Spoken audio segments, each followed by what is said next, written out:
السلام علیکم ورحمۃ اللہ وبرکاتہ۔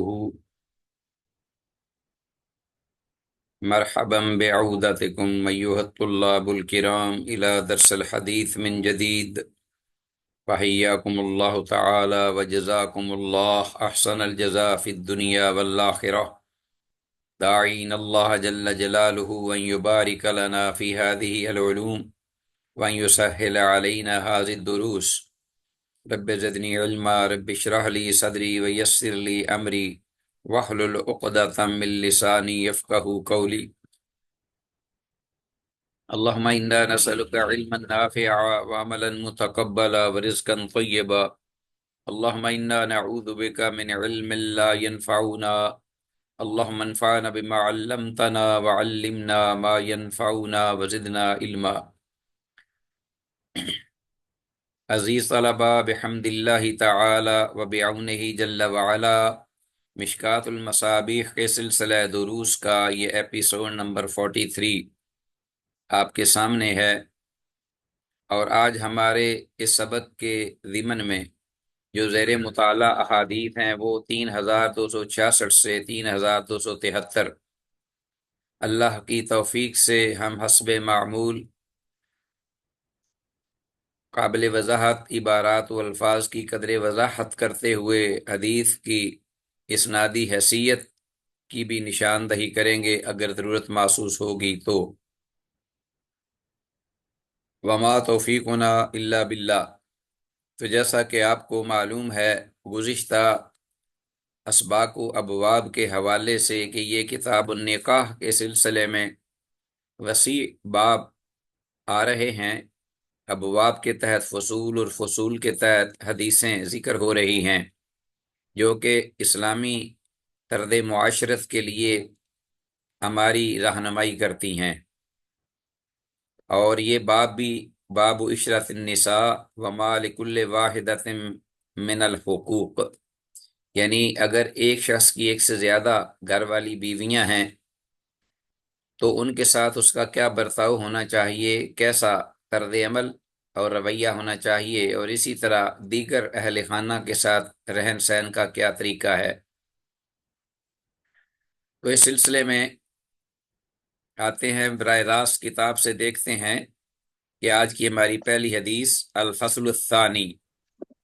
اس باب میں الفصل الثانی دوسری فصل ہے۔ ہاں جی، جی اس پر کون آ سکتا ہے اس وقت؟ کہاں؟ ہاں جی، آئی ہوئی تھی ساتھ والوں کے۔ یہ آواز ذرا پیچھے سے بند کر دیجئے، آپ کی آواز ریکارڈ ہو رہی ہے۔ بارک اللہ فیک۔ الفصل الثالث، تیسری فصل اسباب کی، اور پہلی حدیث 3266۔ وعن قیس بن سعد، اللہ اکبر کبیرا والحمد للہ کثیرا سبحان اللہ بکرۃ واصیلا۔ سیدنا قیس بن سعد رضی اللہ تعالیٰ عنہ سے یہ روایت مروی ہے، قال کہتے ہیں اتیت الحیرہ، کہ میں ہیرا جب آیا، فرأیتہم، تو میں نے وہاں کے رہنے والوں کو دیکھا، یسجدون لمرزبان، ظاہر ہے کہ یہ زیادہ تر مجوس بت پرست لوگ تھے، تو ان کو میں نے دیکھا کہ وہ اپنے سپہ سالار کو لمرزبان لہم، اپنے سپہ سالار کو سجدہ کر رہے تھے، یا اپنے سپہ سالار کو جو کہ قائد لیڈر ہے فوج کا، اس کو سجدہ کرتے ہیں۔ فقلت، تو میں نے کہا لرسول اللہ احق ان یسجد لہ، کہ البتہ اللہ کے رسول صلی اللہ علیہ وسلم زیادہ حق رکھتے ہیں کہ ان کو سجدہ کیا جائے جب انہیں میں نے دیکھا تو۔ فاتیت رسول اللہ، تو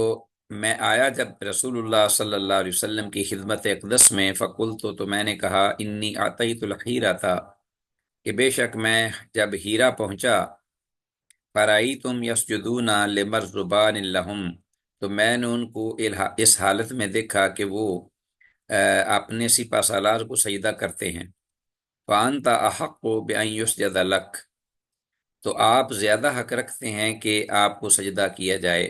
فقال لی، تو رسول اللہ صلی اللہ علیہ وسلم نے مجھے یہ فرمایا، آرائیتا، ذرا یہ تو بتا دیجئے، لو مررت بقبری،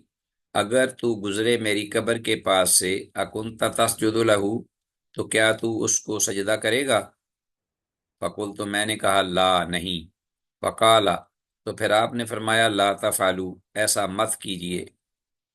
ایسا کبھی نہ کیجئے، لو کنت آمر احدا، اگر میں کسی کو حکم دیتا، کسی ایک کو بھی، ان یسجد لاحد، کہ وہ کسی کو سجدہ کرے، لامرت النساء، تو میں عورتوں کو حکم دیتا، ان یسجدن لازواجہن، کہ وہ سجدہ کریں اپنے خامدوں کو، لما جعل اللہ لہم علیہن من حق، اس بنیاد پر کہ جو اللہ نے ان کے لیے ان پر یہ حق رکھا ہے۔ تو گویا کہ یہاں جو عزت، تعظیم، تکریم، عزت، تعظیم، تکریم، جو بھی آپ کہہ لیجئے،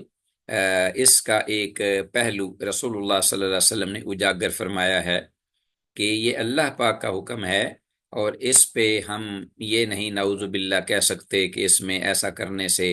ایک چیز جو ہے وہ کم ہو جاتی ہے، کم تر ہوتی ہے، یا اس کا حق مارا جاتا ہے، یا اس کی ذات میں، شخصیت میں کوئی کمی آتی ہے۔ نہیں، یہ اللہ جو خالق حقیقی ہے، یہ اس کی طرف سے حکم ہے۔ یہ آپ نے صراحت فرما دی، لما جعل اللہ لہم، اس بنیاد پر جو اللہ نے رکھا ہے ان کے لیے، علیہن، ان پر، من حق، حق، تو یہ اتنا بڑا حق ہے۔ تو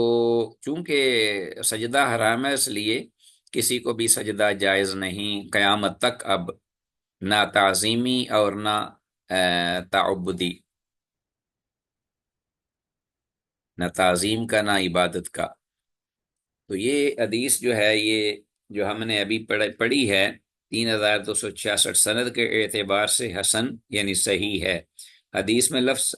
مرزبان، یہ اس کو، یہ اجنبی لفظ ہے،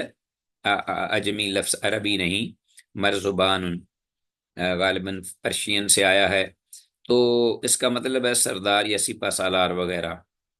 ہیرا جو ہے کوفہ کے پاس ایک شہر کا نام ہے، تو یہ صحابی وہاں جب پہنچے تو وہاں دیکھا۔ آگے ہے 3267، ورواہ احمد عن معاذ بن جبل، یہی حدیث جو ہے یہ امام احمد نے روایت کی ہے سیدنا معاذ بن جبل رضی اللہ تعالیٰ عنہ سے، اپنی سند کے ساتھ، اپنی مسند احمد میں۔ اور یہ حدیث بھی جو ہے اس پہلی حدیث کی مطابقت میں یہ ہے، اور یہ بھی حسن ہوئی، یہ بھی حدیث حسن ہے، یعنی صحیح ہے۔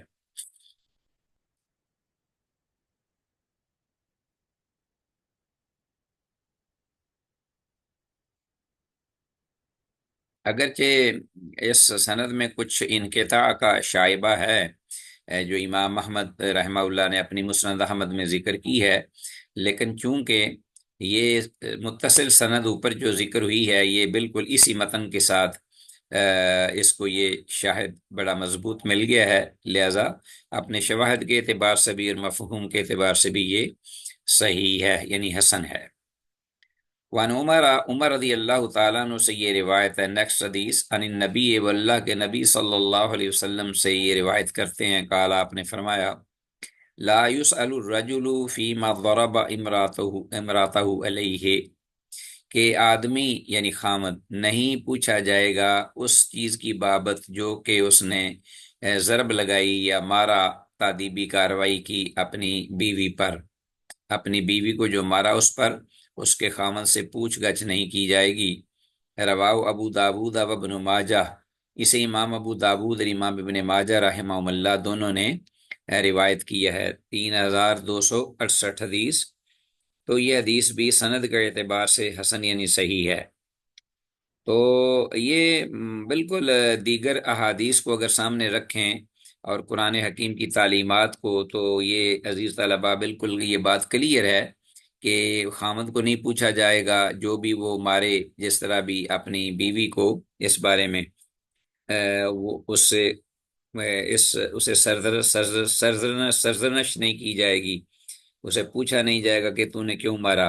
تو یہ بالکل واضح ہے اور کلیئر ہے بات کہ یہ معقول وجہ پر مارنے سے نہیں پوچھا جائے گا۔ مثلاً آپ دیکھتے ہیں معاشرے کے اندر، اللہ رحم کرے، آج کل میڈیا پر اور انٹرنیٹ پر آپ دیکھتے ہیں ایسے ایسے بیابان اور ہولناک واقعات رونما ہوتے ہیں۔ ابھی میں نے ایک واقعہ دیکھا ہے جس میں پولیس نے تفتیش کی کہ اس خاتون نے نہ صرف یہ کہ اپنا خامند کو مارا، بلکہ اور بھی گھر کی دو خواتین ان کو بھی اس نے قتل کروایا، اور پھر یہ ہے کہ وہ اپنے عاشق کے ساتھ وہ بیٹھی ہوئی تھی، اور پھر بڑی ہی وہ بنی ہوئی تھی۔ پولیس جب پہنچی اس اصل جرم کی حقیقت جب اس نے پا لی اور وہ پکڑی گئی، تو اس سے بڑی کوئی جناب صالحہ اور پاک دامن اور بڑی شریف عزت دار خاتون کوئی نظر ہی نہیں آ رہی تھی، جس طرح کی چاپلوسی سے آگے وہ باتیں کرتی۔ تو بڑی تفتیش کے بعد پھر ایک نہیں مرڈر بلکہ 3 قتل جو ہیں وہ اس سے نکلے۔ تو اس قسم کی کیا جو خواتین اس حد تک پہنچ جاتی ہیں، اس سے کم تر بھی، تو کیا خامن جو ہے سرزنش کی جائے گی؟ اب اگر وہ ایسی کوئی بات دیکھ لیتا ہے یا اس طرف کوئی جا رہی ہے اس گناہ کی طرف، تو بہرحال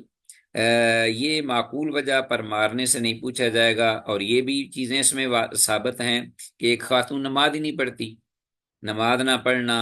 اپنا جنابت کی حالت میں غسل نہیں کرتی، اور اسی طرح رہ کر پھر رہی ہے اور سارے کام وغیرہ کر رہی ہے،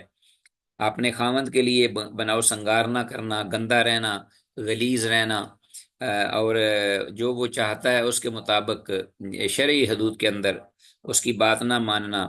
صحبت سے بلا وجہ جماع جو ہے اس وغیرہ سے کترانا، بلا وجہ بغیر اجازت کے گھر سے باہر بار بار نکلنا اور سمجھانے کے باوجود بعد نہ آنا، یہ ساری چیزیں بالکل کلیئر ہیں اس بات پر کہ خامد جو ہے وہ آخر تک پہنچے، لیکن بڑی حکمت عملی کے ساتھ اور اس ترتیب سے جو کہ شریعت طاہرہ نے ہمیں بتائے ہیں۔ اور پھر اگر نہیں اس کے باوجود وہ باز آتی، تو پھر خامن جو ہے وہ اس کو اپنا علیحدہ ہو جائے، اس کو اس سے تاکہ وہ بھی اپنے دین کو بچا سکے، اور وہ بھی پوری زیادہ تر جو ہے وہ خراب نہ ہو، نہ برباد ہو۔ 3268 حدیث آگے 3269 ہے۔ وان ابی سعید، ابو سعید خدری رضی اللہ تعالیٰ عنہ سے یہ روایت، قال کہتے ہیں، جاءت امرأۃ الی رسول اللہ، کہ ایک خاتون آئی اللہ کے رسول صلی اللہ علیہ وسلم کی خدمت میں، ونحن عنده، اور ہم اس حال میں کہ ہم آپ کے پاس تھے۔ کون؟ ابو سعید خدری رضی اللہ تعالیٰ عنہ۔ وقالت، تو وہ کہنے لگی خاتون کے، زوجی صفوان بن المعطل، کہ میرا جو خامد شوہر صفوان بن معطل ہے، یضربنی، ایک تو وہ مجھے مارتا ہے، اذا صلیت، تو جب میں نماز پڑھوں، ویفطرنی اذا صمت، اور وہ میرا روزہ افطار توڑوا دیتا ہے جب میں روزہ رکھوں، ولا یصلی الفجر، اور وہ فجر کی نماز بھی جو ہے وہ نہیں پڑھتا وقت پر، حتی تطلع الشمس، یہاں تک کہ سورج طلوع ہو جاتا ہے۔ کالا، راوی کہتے ہیں یعنی ابو سعید رضی اللہ تعالیٰ عنہ کے، وصفوان عندہ، جب وہ شکایت لگا رہی تھی وہ خاتون، تو صفوان بن معطل رضی اللہ تعالیٰ عنہ اس وقت آپ کے پاس موجود تھے۔ کالا فسألہ، تو کہتے ہیں راوی کہ تو آپ صلی اللہ علیہ وسلم نے فوراً ان سے دریافت کیا، اما قالت، اس ان شکایتوں کی بابت جو کہ وہ اور ان کی جو بیوی ہے وہ ان کے بارے میں لگا رہی تھی،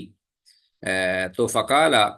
تو صفوان بن معطل جو ہیں رضی اللہ تعالیٰ عنہ، انہوں نے یہ بات آگے سے جواب یہ دیا، یا رسول اللہ، اللہ کے رسول، اما قولھا، جہاں تک اس کا یہ کہنا ہے کہ یضربنی، وہ مجھے مارتا ہے، اذا صلیت، تو جب میں نماز پڑھتی ہوں، تو فإنہ تقرأ بسورتین، تو اس کا مطلب یہ ہے کہ وہ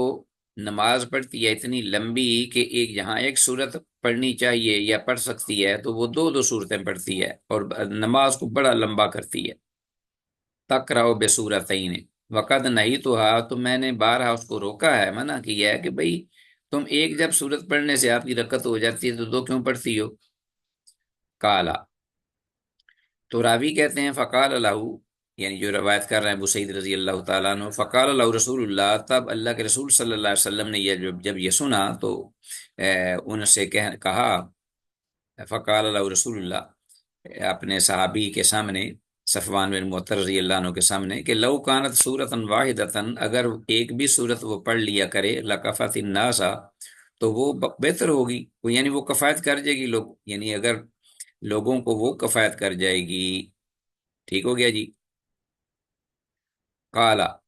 واما قولها، پھر انہوں نے یعنی صفوان بن معطل رضی اللہ تعالیٰ عنہ نے کہا کہ واما قولها، اور جہاں تک اس کا یہ کہنا ہے اپنی شکایت میں کہ یفطرنی اذا صمت، کہ میرا وہ روزہ توڑوا دیتے ہیں جب میں روزہ رکھتی ہوں، فإنها تنطلق تصوم، تو وہ حقیقت یہ ہے کہ وہ روزے رکھتی چلی جاتی ہے، روزے ہی رکھتی چلی جاتی ہے، یعنی نفلی روزے، وانا رجل شاب، اور میں جو آدمی ہوں وہ میں نوجوان آدمی ہوں، فلا اصبر، میں صبر نہیں کر سکتا، کیونکہ مجھے ضرورت ہے اس کی ہوتی ہے بعض اوقات، کہ میں اس کے ساتھ ملوں، اس کے ساتھ اپنا جو پوری کروں اپنی جائز خواہش جو ہے اپنی، تو وہ میں صبر نہیں کر پاتا، اور وہ میں نوجوان ہوں۔ فقال رسول اللہ، تو اس پر اللہ کے رسول صلی اللہ علیہ وسلم نے فرمایا، لا تصوم امرات الا باذن زوجها، کہ کوئی عورت بھی روزہ نہ رکھے مگر اپنے خامند کی اجازت کے ساتھ ہی، یعنی اپنی خامند کی اجازت سے یا اجازت لے کر وہ روزہ رکھے، یا نفلی روزہ مراد ہے۔ اور اسی طرح واما قول ہوا، اور جہاں تک اس کا یہ کہنا ہے میری بیوی کا شکایت کے طور پر کہ انی لا اصلی حتی تطلع الشمس، ہو کہ میں نہیں نماز پڑھتا یہاں تک کہ سورج جب طلوع ہو جاتا ہے تو اس وقت ہی نماز پڑھتا ہوں،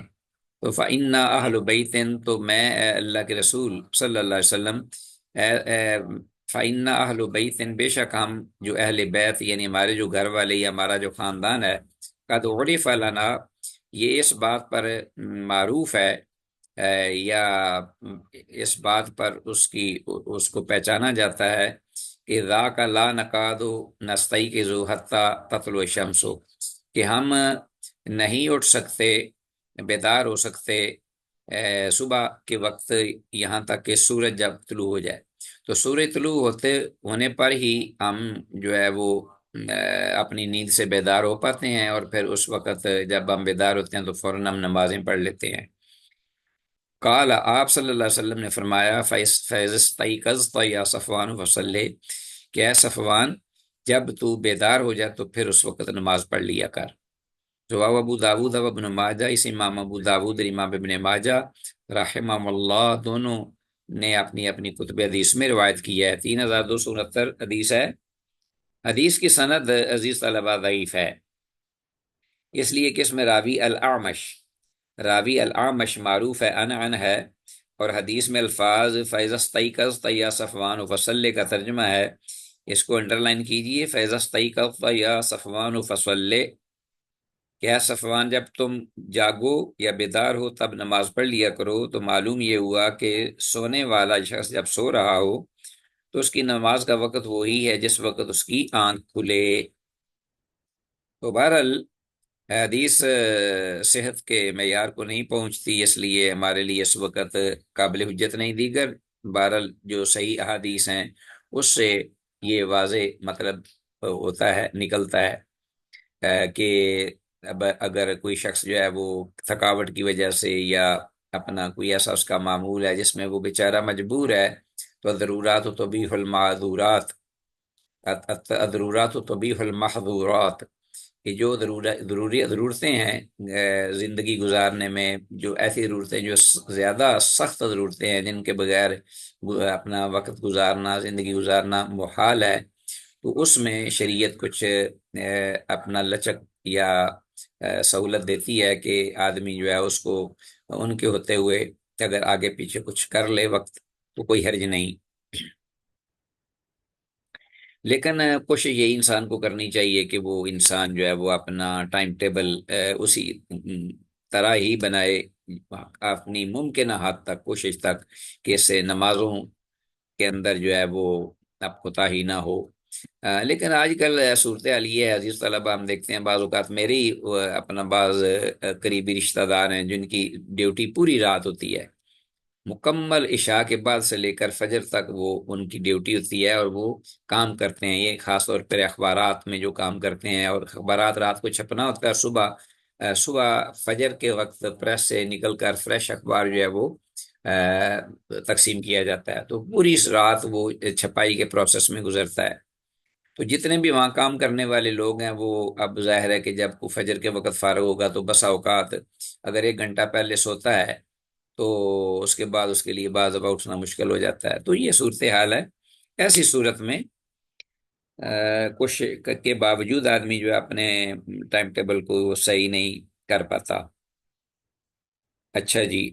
3270 حدیث آگے آئی ہے ہمارے پاس۔ وعن عائشہ، عائشہ رضی اللہ عنہ سے روایت ہے، ان رسول اللہ صلی اللہ علیہ وسلم کان فی نفر، کہ اللہ کے رسول صلی اللہ علیہ وسلم ایک جماعت میں تھے، من المہاجرین والانصار، مہاجرین اور انصار دونوں اکٹھے لوگوں کی جماعت میں آپ تشریف رکھتے تھے۔ فجاء بعیر، تو ایک اچانک اونٹ آیا، فسجد لہو، تو اس نے آپ صلی اللہ علیہ وسلم کے سامنے اپنا سر جھکایا، یعنی سجدہ کیا بظاہر ایک اعتبار سے۔ فقال اصحابہ، تو یا رسول اللہ، تو آپ کے صحابہ رضوان اللہ علیہ مجمعین نے کہا، اے اللہ کے رسول صلی اللہ علیہ وسلم، تسجد لک البہائم والشجر، چوپائے اور درخت بھی آپ کو سجدہ کرتے ہیں۔ فنحن احق ان نسجد لک، تو ہم زیادہ حق رکھتے ہیں کہ ہم آپ کو سجدہ کیا کریں۔ فقال، تو آپ نے فرمایا، اعبدوا ربکم، اپنے پروردگار کی عبادت کیا کرو، واکرموا اخاکم، اور اپنا بھائی جو ہے اس کی عزت و تکریم، احترام کرو، عزت کرو۔ تو جو بھائی ہے یہاں رسول اللہ صلی اللہ علیہ وسلم نے اپنے آپ کو امت کا بھائی قرار دیا، جیسا کہ قرآن مجید میں بھی وَإِلَىٰ عَادٍ أَخَاهُمْ هُودًا وَإِلَىٰ ثَمُودَ أَخَاهُمْ صَالِحًا قَالَ يَا قَوْمِ اعْبُدُوا اللَّهَ مَا لَكُم مِّنْ إِلَٰهٍ غَيْرُهُ۔ اللہ پاک نے بھائی کہا ہے انبیاء اور رسول کو علیہ السلام کو، ان کی قوموں کے ساتھ تعلق یا جو وابستگی ہے، یا ان کے اندر رہنا، ان کے اندر پیدا ہونا، وقت گزارنا، زندگی گزارنا، دعوت و تبلیغ کا فریضہ ادا کرنا، اس کے اپنا ناطے اپنے بھائی جو ہیں ان کی عزت کرو، اپنے بھائی کی۔ ولو کنت آمر احدا، اور اگر میں حکم دینے والا ہوتا کسی ایک کو، ان یسجد لاحد، کہ وہ کسی کو سجدہ کرے، تو لامرت المرأة، تو میں عورت کو حکم دیتا، ان تسجد لزوجہا، کہ وہ سجدہ کرے اپنے خامد شوہر کو۔ ولو امرها ان تنقل من جبل، اور اگر وہ شوہر جو ہے اس اپنی بیوی کو حکم دے کہ وہ ان تنقل من جبل، کہ وہ منتقل کرے ایک اپنا پہاڑ، اسفرا زرد، جبل اسفر سے، الی جبل اسودا، جبل اسود تک، زرد پہاڑ سے کالے پہاڑ تک کوئی پتھر منتقل کرے، ومن جبل اسود الی جبل ابیض، اور اسی طرح جبل اسود سے جبل ابیض تک، کالے پہاڑ سے سفید پہاڑ تک کوئی پتھر جو ہے وہ منتقل کرے، اٹھا کر لے جائے، کان ینبغی لها ان تفعلہ،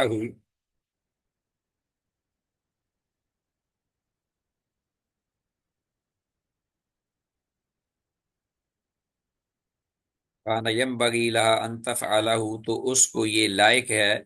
کہ وہ اس یعنی اپنے خامند کی حکم کی تعمیل میں وہ ایسا کرے۔ رواہ احمد، اسے امام احمد نے روایت کیا ہے اس حدیث کو۔ 3270 حدیث ہے۔ تو بہرحال سند ضعیف ہے، حدیث کی سند ضعیف ہے، کہ اس میں علی بن زید بن جدعان معروف راوی ضعیف راوی ہے۔ پہاڑوں کا نام آپ صلی اللہ علیہ وسلم نے بطور مبالغہ کے لیا ہے اس حدیث میں، جبل زرد پہاڑ سے کالے پہاڑ، اور کالے پہاڑ سے سفید پہاڑ، ورنہ پہاڑوں کے پتھر ایک جگہ سے دوسری جگہ لے جانا انتہائی مشکل کام ہے ایک انسان کے لیے۔ مختلف رنگوں کا نام لیا ہے آپ صلی اللہ علیہ وسلم نے، کہ یہ پہاڑ ایک دوسرے سے خاصے فاصلے پر ہوتے ہیں، ایک ہی رنگ کا پہاڑ جو ہے وہ ختم ہونے میں نہیں آتا، پھر دوسرا شروع ہوتا ہے تو خاصا فاصلہ آتا ہے۔ مقصد یہی ہے بتانے کا کہ عورت کو معروف کاموں میں اپنے خامد کی اطاعت ہی کرنی چاہیے۔ 3271، ون جابر، جابر رضی اللہ عنہ سے یہ روایت ہے، قال، وہ کہتے ہیں، قال رسول اللہ، کہ رسول اللہ صلی اللہ علیہ وسلم نے ارشاد فرمایا، ثلاثۃ لا تقبل لهم صلاۃ، کہ تین قسم کے ایسے لوگ ہیں کہ جن کی نماز قبول نہیں کی جاتی۔ اچھا جی، ولا تسعد لهم حسنۃ، اور نہ ہی ان کی کوئی نیکی جو انہوں نے کی ہوتی ہے وہ اوپر کی طرف قبولیت کے لیے چڑھتی ہے، نیکی بھی اوپر نہیں جاتی ان کی قبولیت کے لیے۔ کون کون سے ہیں لوگ؟ ایک تو العبد العابق، ایک بھاگنے والا بھاگا ہوا غلام، حتی یرجع الی موالیہ، یہاں تک کہ وہ واپس لوٹے اپنے مالکوں کی جانب، واپس آ جائے۔ فیدع یدہ فی ایدیہم، تو رکھ دے اپنا ہاتھ ان کے ہاتھوں میں، یعنی اپنا ہاتھ ان کے ہاتھوں میں دے دے اور واپس آ جائے۔ والمرأة الساخط علیہا زوجہا، اور ایک وہ عورت کہ اس پر اس کا خامد جو ہے وہ ناراض ہے، اس کی بھی کوئی بھی نیکی قبول نہیں ہوتی۔ والسکران حتی یصحبا، اور اسی طرح جو اپنا نشے والا آدمی، سکران سکر سے ہے، کل مسکر خمر و کل مسکر حرام، نشہ آور کوئی چیز پی لی اس نے نشہ کے لیے، تو اب یہاں تک کہ حتی یصحبا، وہ ہوش میں آ جائے، تندرست ہو جائے، نارمل حالت میں آ جائے، تو اس وقت تک اس کی کوئی عبادت یا اس کی کوئی اپنے کی جو ہے وہ قبولیت کے لیے اوپر نہیں آ جاتی۔ رواہ البیہقی فی شعب الایمان، امام بہقی نے شعب الایمان میں اس حدیث کو روایت کیا ہے۔ تو یہ حدیث ضعیف ہے، اس لیے کہ اس کی سند میں الولید بن مسلم مدلس ہے، اور یہ شام سے تعلق ہے، اس کا شامی راوی ہے کہ جس نے زہیر بن محمد سے روایت کیا ہے، زہیر بن محمد، اور شامیوں کی زہیر سے روایت کرنا یہ ضعیف ہوتی ہے، واللہ اعلم بالصواب۔ یہ اہل علم کی ایک تحقیق ہے جو کہ میں نے ذکر کی ہے۔ حدیث میں الفاظ العبد العابق کا مطلب انڈرلائن کیجئے، بھاگا ہوا یعنی مفرور غلام، اپنے مالکوں سے بھاگا ہوا۔ 3272 حدیث ہے آگے، عزیز طلبہ، وعن ابی ہریرہ، سیدنا ابو ہریرہ رضی اللہ عنہ سے یہ روایت ہے، قال، وہ کہتے ہیں، قیل، کہا گیا، رسول اللہ، رسول اللہ صلی اللہ علیہ وسلم سے، یا آپ کی خدمت میں یہ کہا گیا، دریافت کیا گیا، ای النساء خیر، کے عورتوں میں سے کون سی عورت جو ہے وہ بہتر ہے؟ ہاں جی،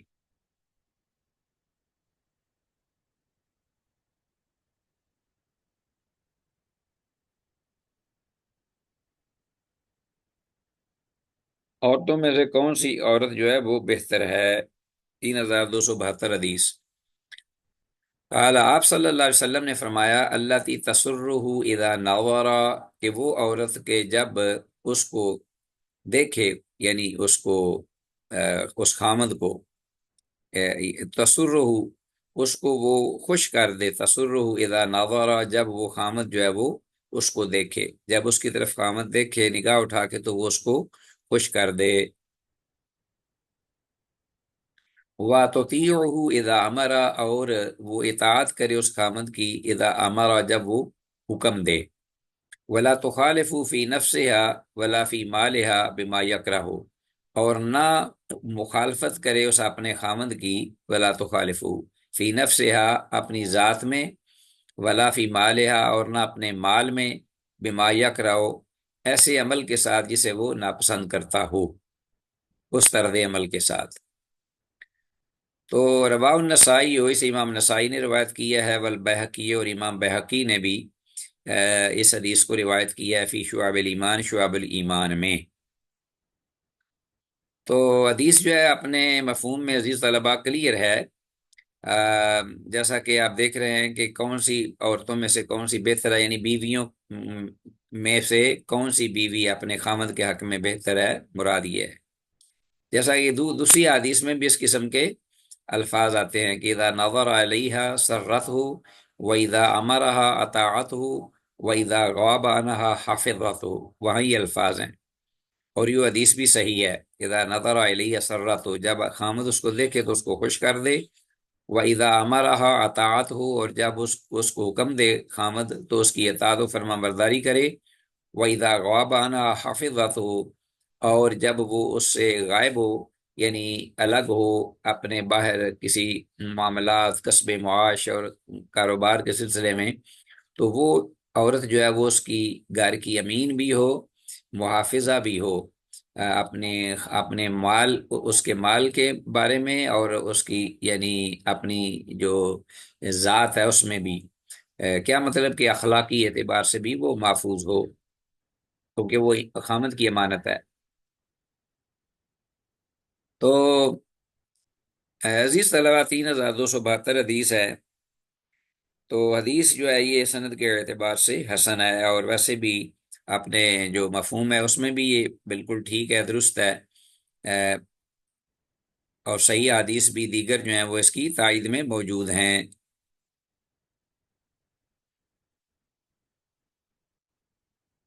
اچھا جی، آگے آج کے ہمارے سبق کی غالباً یہ آخری حدیث بھی ہے، اور نیکسٹ حدیث ہے 3273۔ وعن ابن عباس، عبداللہ بن عباس رضی اللہ عنہما سے یہ روایت مروی ہے، ان رسول اللہ صلی اللہ علیہ وسلم قال، کہ اللہ کے رسول صلی اللہ علیہ وسلم نے ارشاد فرمایا،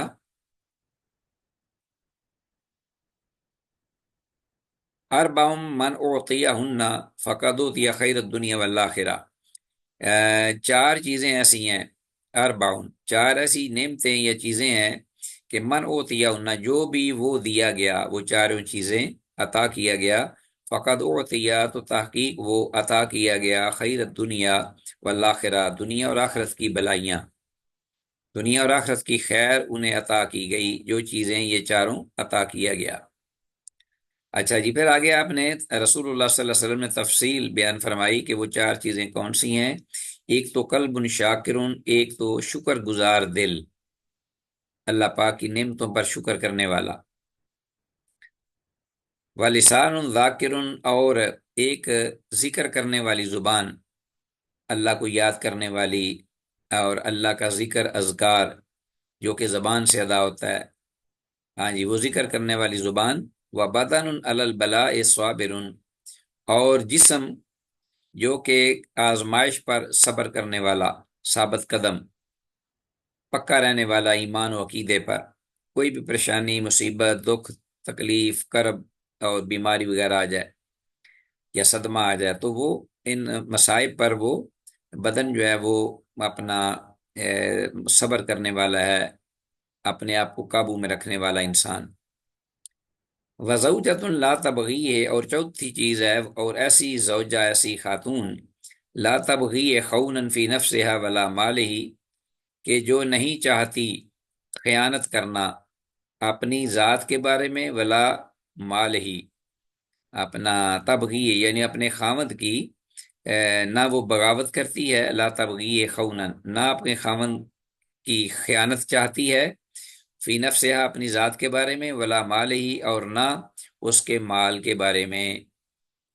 تو عزیز طلبہ، آپ دیکھتے ہیں کہ عام طور پر نعوذ باللہ ایسے ایسے ولیعوذ باللہ، اللہ سب کو محفوظ رکھے،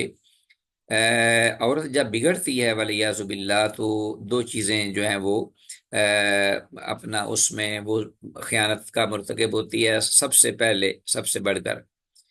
ایک یہ کہ وہ جب بھاگتی ہے اپنا گھر، اپنے خامد کا گھر چھوڑ کے، تو وہ عموماً یہ دیکھا گیا ہے کہ وہ ساتھ جائیداد یا سونا یا اس قسم کے زیورات جو ہے وہ بھی لے کے بھاگ جاتی ہے۔ مطلب یہ کہ خامد کا مال بھی، اور جو خامد کی وہ خود عزت تھی، خود خامد کی وہ ایک امانت تھی، تو اس میں بھی خیانت کرتی ہے۔ تو یہ اس سے خطرناک کوئی عمل نہیں ہو سکتا، اور پھر جو اس کے نتائج اور مال سامنے آتے ہیں وہ بھی اپنا باعث عبرت ہیں معاشرے میں، جو پھر اس کا وہ نقصان اٹھاتی ہے، وہ نہ دین کی رہتی ہے نہ دنیا کی، وہ ایک بکاؤ مال بن جاتا ہے بازاری، کہ جو کتے سے بھی زیادہ اپنا غیر مفید ہو جاتا ہے۔ تو بس اگر کوئی اس کے قریب آتا ہے تو صرف اس لیے کہ آپ اپنی کوئی شیطانی خواہش پوری کر لے، بس بقیہ وہ گندگی کا، غلاظت کا وہ ڈھیر ہے۔ جبکہ یہی خاتون جو ہے اللہ پاک نے اس کو جس بھی رشتے میں مرد سے آگے رکھا ہے، منسلک کیا ہے، جس جون سا بھی رشتہ اس کو پاکیزہ اور مقدس بنایا ہے، مثلا یہ ہے کہ ماں ہے، اس کے قدموں تلے جنت رکھ دی، اگر اسی طرح اپنا بیوی ہے تو اس کے دامن میں وفا کے ہیرے رکھے، اسی طرح اگر اپنا بہن ہے تو شفقت و محبت دی، بیٹی ہے تو رحمت، اور اسی طرح وہ اس کو بنایا بیٹی کو باعث رحمت اور باعث برکت گھر کے لیے۔ تو یہ بہت ہی پیارے یہ مقدس رشتے ہیں جو کہ یہ اب یہ جب، لیکن اس وقت جب یہ اپنے حصار میں قلعے میں رہے تو یہ اس سے قیمتی کوئی دنیا میں کوئی ہیرا نگینا نہیں ہے، لیکن جب یہ مسل دیا جاتا ہے، پامال ہو جاتا ہے، تو اس سے بڑھ کر کوئی گندگی کا، غلاظت کا کوئی ڈیر نہیں ہوتا، باقی اس کے بعد نقصان دہ چیز نہیں ہوتی۔ تو رواہ البحقی فی شعب الایمان، اسے امام بحقی نے شعب الایمان میں اس حدیث کو بھی روایت کی ہے، 3273۔ حدیث کی سند ضعیف ہے،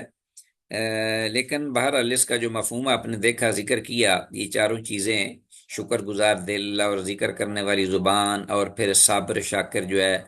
امتحان، ابتلا، آزمائش پہ اپنے آپ کو قابو میں رکھنے والا، اللہ کی قضاء و قدر پہ صبر کرنے والا، اس کے بے حد و حساب اس سے بھی بڑھ کر جو ہے وہ ثواب و اجر ہیں نہ ختم ہونے والے۔ اور اسی طرح جو کہ خاتون اپنے مال کی اور اپنی عفت و عصمت کی حفاظت کرے، اور اپنے خاوند کے بارے میں کوئی خیانت کا ارتکاب نہ کرے، تو اس سے بڑی قیمتی کوئی چیز نہیں ہے۔ لیکن بہرحال سند کے اعتبار سے جو محدثین نے اپنا معیار قائم کیے ہیں اور جو اصول و ضوابط بنائے ہیں، اس پر یہ صحیح نہیں اترتی،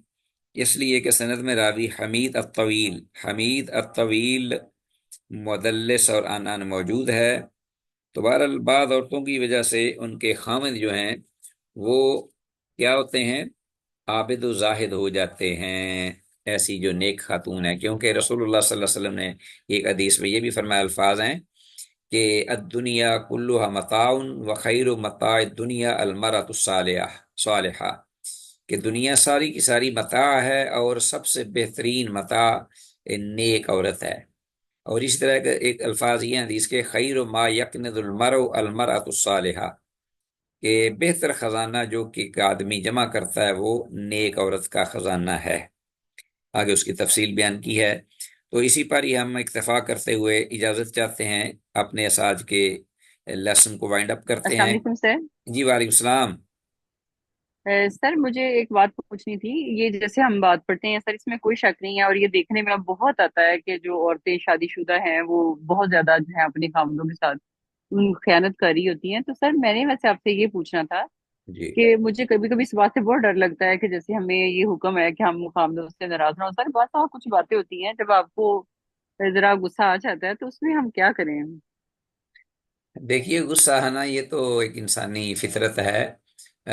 اور کمزوری بھی ہے، کیونکہ انسان کمزور بھی ہے۔ تو غصہ نہ جی آنا یہ سر۔ کہ میں سمجھتا ہوں کہ اب نارمل انسان ہے جو اس کو غصہ نہ آئے، اور غصہ آنا بھی چاہیے۔ جی بعض اوقات ایسے حالات ہوتے ہیں کہ بالکل ناراض ہونا چاہیے، رسول اللہ صلی اللہ علیہ وسلم بھی ناراض ہوتے تھے۔ آپ کوئی ایسی چیز صحابہ کی دیکھتے یا گھر والیوں سے کوئی جو پسند نہیں ہوتی تھی، آپ کا چہرہ انور بدل جاتا تھا۔ تو جی غصہ جی آنا یہ بالکل فطری ہے، بس یہ ہے کہ دیکھا جائے کہ غصہ ناراضگی پہ، یعنی بے جا اور ناجائز کاموں میں نہ آئے۔ تو باقی یہ بھی ہے کہ جب غصہ آئے تو اس کے ازالے اور تریاق کا بھی مطلب ہے، اللہ پاک نے جہاں دیگر غلطیاں کوتاہیاں ہوتی ہیں تو اس پر اللہ نے معافی کا ایک دروازہ کھولا ہوا ہے، تو اس کا جی تریاق اور اس کا ازالہ، اس کی ماشاءاللہ ہزار صورتیں ہیں۔ اور وہ میاں بیوی جو ہے آپس میں بہتر جانتے ہیں اپنے طرز عمل میں کہ کون سی بات میرے اب خامن کو خوش کر دے گی، یا وہ نہیں سر، بعض دفعہ ایسا ہوتا ہے کہ آپ کسی خاوند سے ناراض ہیں اور مطلب آپ کا نہیں دل کر ابھی بات کرنے کو اور وہ آپ کو بلا رہے ہیں، تو جی پھر جی۔ ہمیں کیا کرنا چاہیے؟ میں یہ پوچھنا چاہ رہی ہوں، پھر ہم مطلب اللہ کے لیے چھوڑ دیں غصے کو؟ دیکھیے، بات تو یہ تقویٰ تو یہی ہے، اور اللہ سے اجر لینا ہے تو سب سے سر میں تو پہلی اکثر ایسے کرتی ہوں، سم ٹائمس ہوتا ہے، اور مجھے لگتا ہے سر جب بچے ہو جاتے ہیں نا پھر تو آپ غصہ ہاں کر کے بالکل نہیں رہ سکتے، آپ کو بچوں کی اتنی باتیں ڈسکس کرنی ہوتی ہیں یا کوئی ہاں۔ پرابلمس ہوتی ہیں، جی جی۔ تو آپ رہ ہی نہیں سکتے غصہ کر کے نا۔ لیکن بعض کا میرے دل میں یہ بات آتی ہے، جب کئی دفعہ ایسے ہوتا ہے مجھے غصہ آتا ہے میں چھوڑ دیتی ہوں اللہ کے لیے، لیکن میرے دل میں اکثر ہی بات آتی ہے، اس کا مطلب ہم اپنا احتجاج نہیں کر سکتے نا؟ میں بتاؤں کہ یہ میں پھر کہوں گا اس بات کو کہ کوئی بھی گھرانہ، بلکہ نبوت اور رسالت کا جو گھرانہ تھا اہل بیت کا، اس میں بھی یہ چیز تھی۔ اب آپ دیکھیے، جو ایلا تھا وہ کیا تھا؟ ایلا آپ جی نے جی سنا بالکل۔ نا، آپ نے اس میں سورہ احزاب جی میں جی پڑھا ہے نا، آپ نے جی ایک سر۔ نہیں، دو نہیں، تین نہیں، آپ نے ساری خوات اپنی ازواج مطہرات سے 1 مہینہ تک نہیں بولے آپ، جی اور 1 مہینہ تک الا کیا، اور 29 دن میں پھر آپ نے نزول جلال فرمایا سیدہ عائشہ رضی اللہ عنہ کے پاس، تو یہ جو دن تھے نا، اس میں خواتین بیچاری یہ تو ڈرتی رہیں کہ کہیں اللہ کے جی رسول ناراض ہیں ہم سے، اور تو لیکن وہ استغفار اور توبہ اور للہیت اللہ کی بارگاہ میں اور رونا دھونا، یہ گریہ داری جاری تھی. تو اللہ پاک نے جی کسی کو بھی اپنا ضائع نہیں ہونے دیا. یعنی